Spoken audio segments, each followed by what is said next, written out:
right, Allison Lawson again, Diet Tech from Onondaga County Office for Aging here at Parade Off in Syracuse, talking about bone health. So I talked about what bones are, I talked a little bit about osteoporosis, and I talked about nutrients. Now I'm going to talk about physical activity because that's just as important as the diet part of it.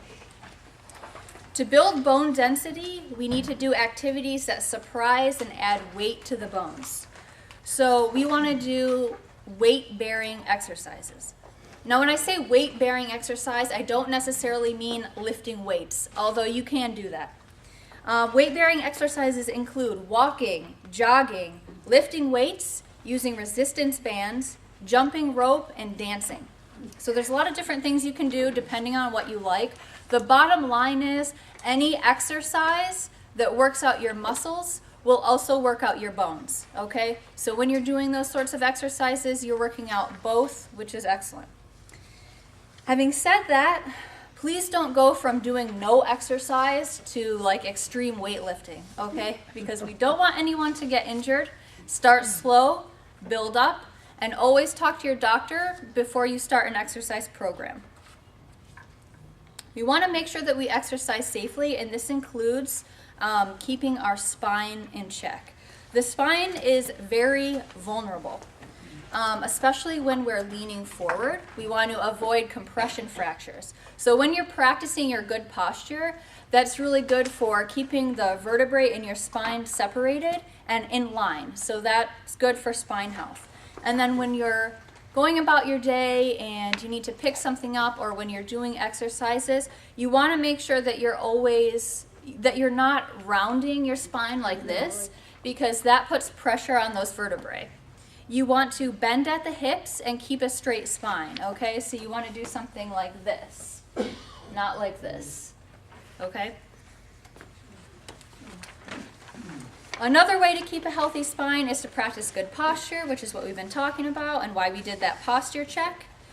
We want to make sure that we expand our chest muscles, keep our shoulders in line, our chest open, and our back straight.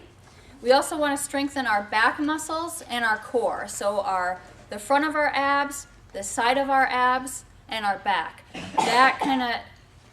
It's almost like a natural corset that keeps everything tight and in line, okay? We also want to prevent fractures by preventing falls, because if we have weaker bones and we fall, we're at higher risk for fracture. So good exercises for falls prevention are strength and balance classes, Tai Chi, and yoga. So it's really important for bone health and for falls prevention and fracture prevention to do both the weight-bearing exercises and the balance exercises. Another way to prevent falls and prevent fractures is to stop multitasking. So we really want to focus on one thing at a time, give the thing that we're doing our full attention so that we're not distracted and potentially tripping over something or, getting tripped up. We want to remove trip hazards from our home and workplace. So we don't want to keep boxes all on the floor. We don't want to have dirty clothes on the floor, nothing that we could potentially trip over to cause us to fall. We want to make sure that we get our eyes checked when we go to the doctor or the eye doctor, make sure that if we wear glasses or contacts, that our prescription is up to date. If you can't see where you're going, you can't see what you might trip over, and you might fall and get a fracture. Another thing that you could do is keep a night light on at night. I did read a stat, I didn't put it on here, but it was saying that most falls and fractures occur at night when people are walking from their bedroom to their bathroom, okay? So keep a nightlight in your bedroom, maybe in the hallway, in the bathroom, so that you can see where you're going. Also get your medications checked. Some medications have side effects like dizziness, so we want to make sure that we're making that risk as small as possible, because we don't want to get dizzy and fall over and get a fracture. We just don't want to go there.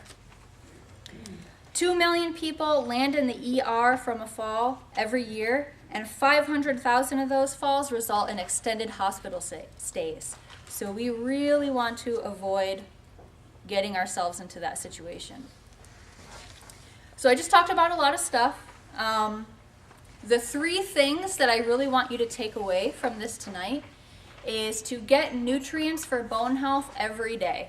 Make sure you're getting that calcium, vitamin D, vitamin C, vitamin K, potassium, magnesium, and zinc. All those nutrients are super important. Food is best. Our bodies were made to eat and break down and absorb nutrients from food. But if for some reason you can't get enough in your food, you can supplement. Supplements are just that. They're supposed to supplement a healthy diet, not take place of eating healthy foods. So using both together is a good thing. 2, do weight-bearing and balance exercises every day. And 3, talk to your doctor about your risk for fractures and get screened. Okay, so those are the 3 takeaways that I really want you to remember when you leave here today. Now the last thing I want to do is another posture check. So how did we all do maintaining that posture throughout? Feet flat, butt back, shoulders open. It's hard. It is hard, especially when you're not used to sitting that way. It doesn't feel natural when you first start, but it will really help your spine in the long run. Okay, so I think I'll take a few minutes to have everybody do the post test, and then we'll do questions if anybody has them. Before we turn off the blog, though, I want to mention that I included. Hi, Allison's one of my BFFs. I included a recipe for bone broth because I had read where if you're making soup and you're trying to get your bones as strong as possible, that bone broth is one of the best things to do. So we're going to say goodbye now, but thank you, Bob.